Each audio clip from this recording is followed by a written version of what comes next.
a hard-won right to vote for those who are outside the country. We will be opening voting stations in 9 countries on the 17th of May. Those countries are mostly in the Middle East.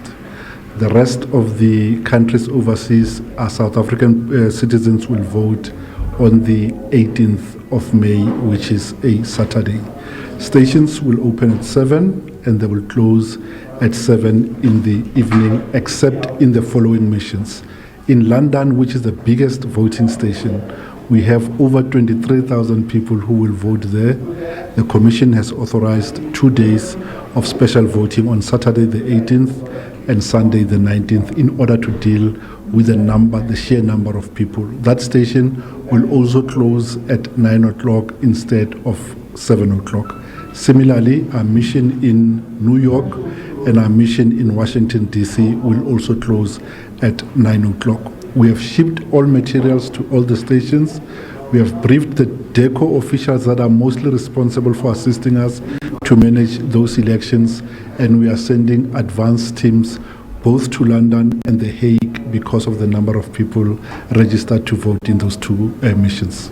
The IEC has indicated that it is ready for this year's polls. We were surprised when we applied for permission in Westminster Council for the closure of roads so that people in London South Africa House can also queue on the pavements.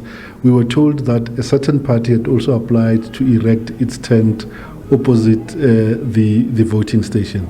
We maintain liaison with political parties like we do in the country. I know in London, I can confirm, we have a meeting scheduled next week, Wednesday, with political parties there to discuss the voting process and to brief them on the processes on the voting days, which is Saturday and Sunday, 18th and 19th May. And more information for those who will be going to the polls outside South Africa. We've introduced online voter registration so people can register without having to go physically to a mission. That's the first one. The second one, the law was amended to make it easier for South Africans abroad. What do we mean by that? If a person is registered in Maseru, Lesotho, and they know they will vote in Maseru, Lesotho, they don't have to apply to vote in Maseru.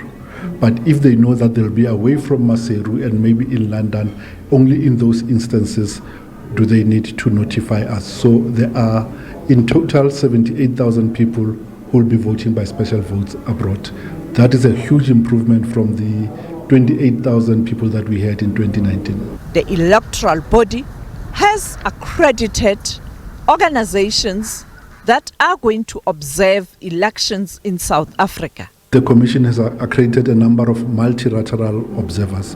By those we mean AU, SADC, those type of missions, or missions led by non-governmental state players, International IDEA, and those type of organizations. But increasingly, we must build a cohort of local observers because international observers are on the decline because they perceive us to be a maturing democracy. The Commission yesterday held a briefing and training for local observers. I understand that there are in excess of 100 institutions or organizations that have been accredited to observe the elections this year, only domestic observers. The ambassadors we will accredit them to visit voting stations, but they are not technically observers. Some say, can we get insight into how you manage elections to see if there are lessons that we could draw from your participation?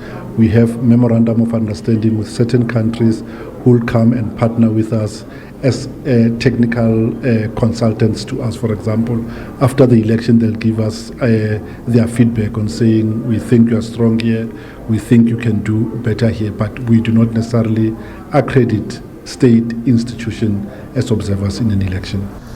Sophie Mokoena, SABC News, Johannesburg.